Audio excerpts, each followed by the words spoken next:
umaga po sa inyong lahat. Ako po si John Kenneth Benyos at andito po ang kasama kong si Robert D. Dulce para magbigay panayam patungkol sa mga ritual na kanta ng katutubo at alamin kung talagang nabubuhay pa ang mga ito o tuloy na nabago ng mga modernong kanta dulot ng paglipas ng panahon.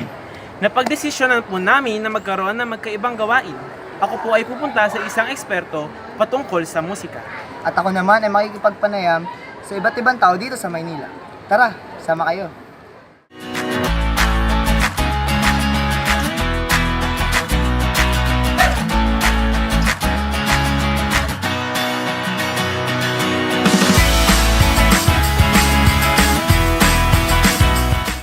Yung number one na tanong ko is, hanggang ngayon po ba, buhay pa rin ang mga kulturang Pilipino tulad ng mga sinaunang kanta o ritual na kanta?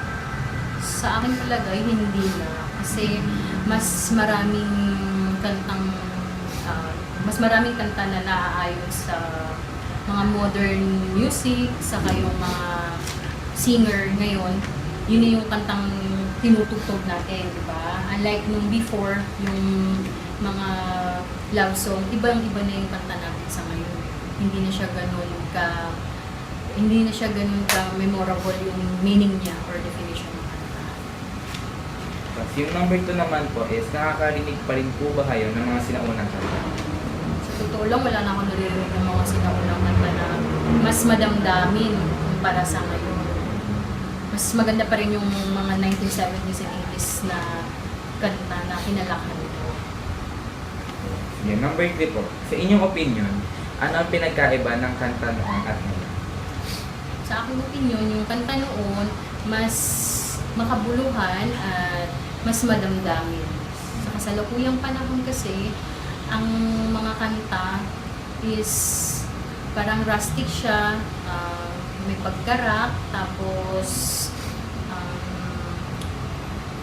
hindi ko masyadong may paliwanag kasi hindi na siya kumbaga hindi ba kasi ngayon parang hindi na makabayan eh. Parang more on galit na sila sa government ng mga kanta.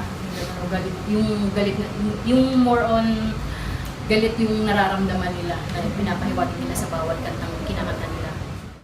Sa kasamaang palad ay hindi nagkaroon ng makikipagpanayam kay Ginoong Tuprio sa kadahilan ng may biglaan siyang pagpupulong noong pumunta si Robert D. Dulce sa paaralang kanyang pinagtuturuan.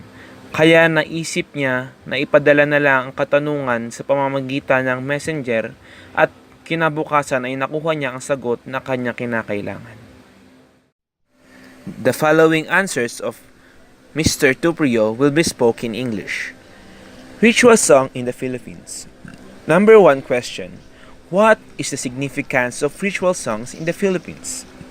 Significance.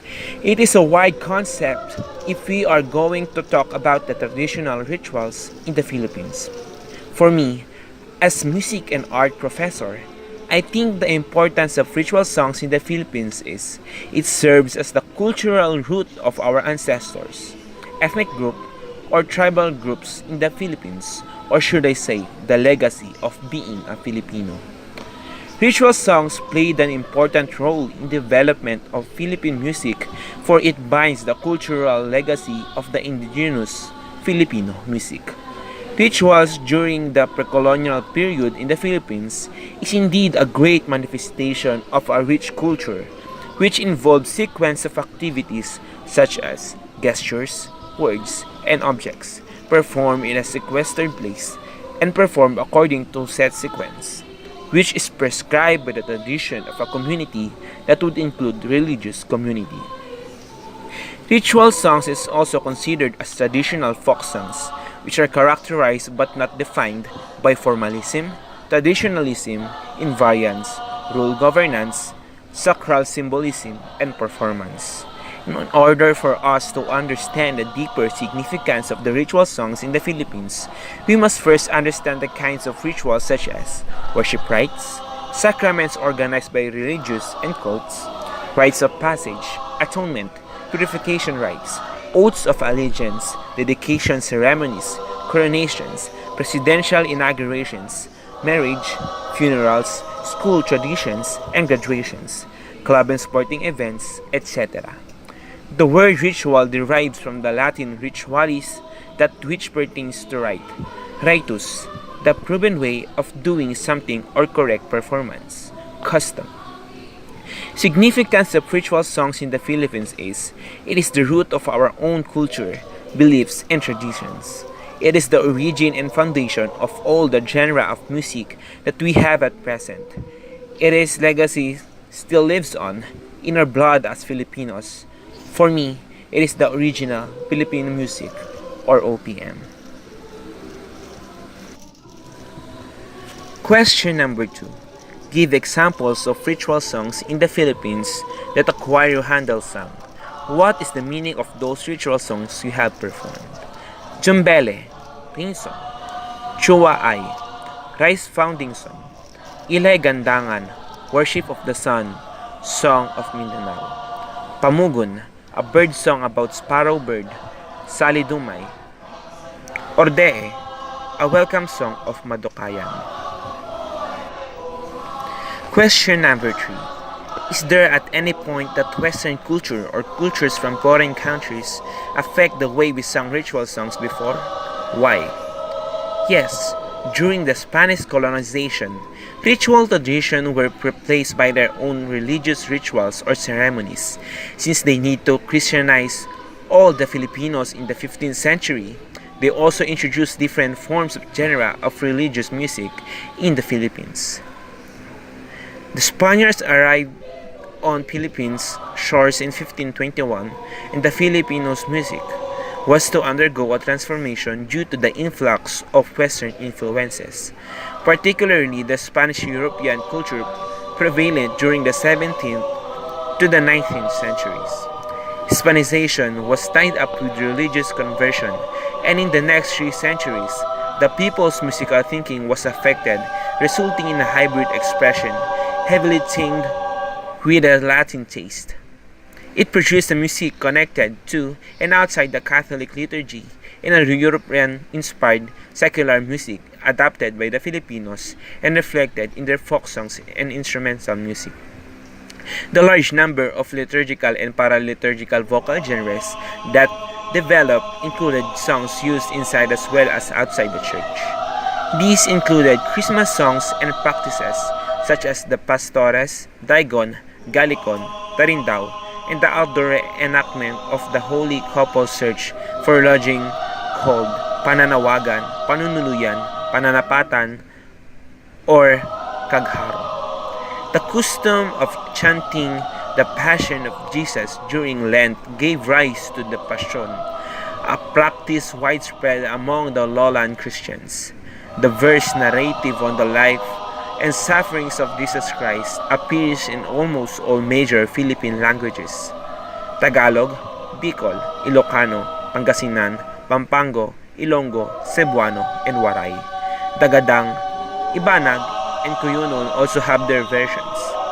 The text may be rendered by a group of singers who take turns singing the verses, or by 2 singers, or in some cases, by a solo singer. The Passion is sung in homes, village chapels, or even in outdoor makeshift sheds erected for the purpose. A more extensive and complicated rendition of the life and passion of Jesus Christ in the form of outdoor dramas also takes place during Lent. These passion plays are called cenaculo. A cast of 30 more characters is accompanied by a small band of instruments. Another related Lenten celebration is the Moriones of Marinduque. Devotion to Mary took the form of a number of rituals done during the month of May, such as the Sancta Cruzan and the Flores de Mayo. May is also the month of town fiestas, where patron saints were honored with processions accompanied by the town bands. Some rituals show a syncretization of indigenous and Christian practices, old rites seeking favors and good fortune for invoking gods. Mary, the saints, pagan gods, good and evil spirits such as Cavite Sanghiyang and the Bataan Kagong. Another type of music quickly assimilated and adopted by the Filipinos were Western dance forms such as the habanera, tango, fandango, sigidilla, jota, kuracha, polka, mazurka, danza, and ragaudon. The adapted and adopted versions are the pandango, jota, habanera, danza, polka, mazurka, valse, and rigodon. Today, they form the greatest bulk of popular folk dances of the lowland Christians. These dances were accompanied by kumparasasa, later replaced by the rondalla. The instrumental group said to have originated from the Mexican murza and Spanish estudiantina, comprises the bandurria, loud, octavina, guitar, and the bajo de unas. Alongside the folk dances, many folk songs with the Western harmonies structured with regular phrases appeared. Their composers are no longer known, but they have been adopted by the community. This includes such songs as Bahay Kubo, Atin Kupong Singsing, Ili Ili Tulog Anay, Leron Leron Sinta, Sit Sirit Sit.